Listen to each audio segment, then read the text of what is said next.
Hello guys, thank you for joining me at defence empire. आज इस video में हम लोग बात करने वाले हैं इंडियन आर्मी की रीसेंट डेवलपमेंट। हम लोग बात कर रहे हैं 61 कैवलरी यूनिट की अपग्रेडेशन की। जी हाँ दोस्तों, हमारी 61 कैवलरी यूनिट को अब अपग्रेड कर दिया जाएगा, जिसकी वजह से कुछ आर्मी ऑफिसर्स के बीच में मतभेद की स्थिति उत्पन्न हो गई है। इस चीज़ पर हम लोग विस्तार में बात करेंगे, but before beginning this video मेरी आपसे रिक्वेस्ट है कि आप हमारा चैनल सब्सक्राइब कर लीजिए, ताकि हम लोग आपको डिफेंस से रिलेटेड सारी एक्सक्लूसिव जानकारियाँ आप तक पहुँचा सकें। तो रिसेंटली आर्मी की तरफ से खबर आई है कि हमारी 61 कैवलरी यूनिट, जो कि इंडियन आर्मी की हॉर्स माउंटेड रेजिमेंट है, इसको अपग्रेड कर दिया जाएगा और अपग्रेडेशन के बाद ये यूनिट घोड़ों का इस्तेमाल बंद कर देगी और आने वाले समय में ये आर्मर्ड व्हीकल्स का इस्तेमाल करेगी, जैसे कि T-72 टैंक। ये बड़ा बदलाव किया जा रहा है एक आर्मी कमेटी के रिकमेंडेशन पर।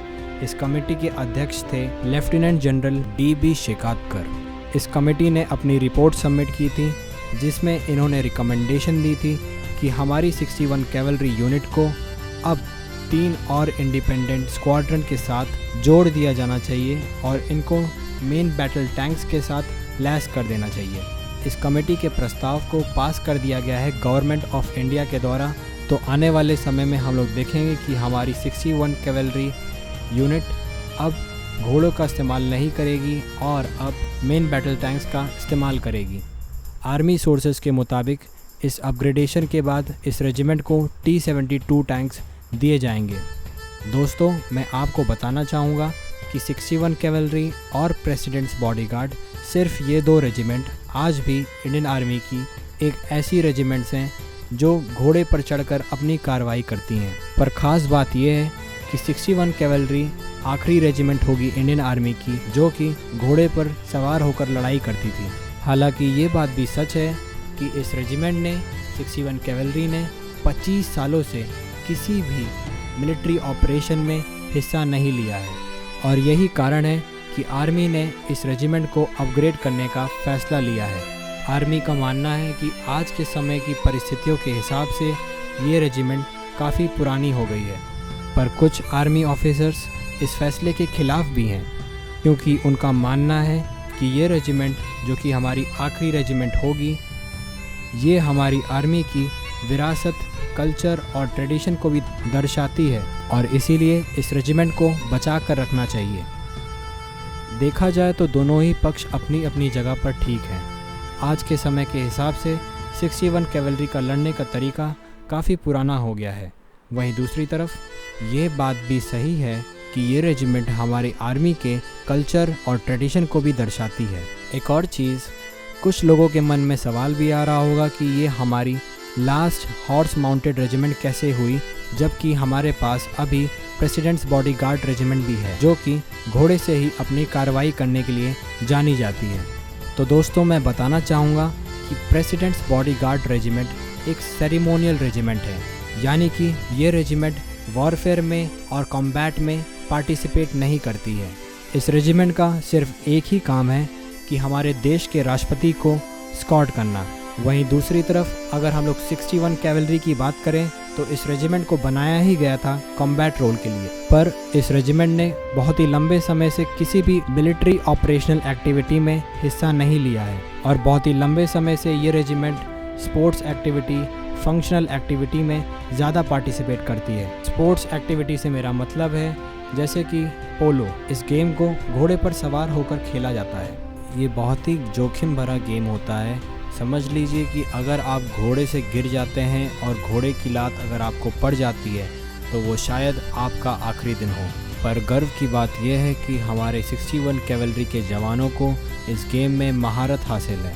इस रेजिमेंट ने एशियंस गेम में 11 मेडल भी जीते हैं। इस रेजिमेंट के कई सारे जवानों को मेडल्स और अवार्ड से भी सम्मानित किया जा चुका है। इस रेजिमेंट के एक जवान को पद्मश्री और 10 और जवानों को अर्जुन अवार्ड से भी सम्मानित किया गया है।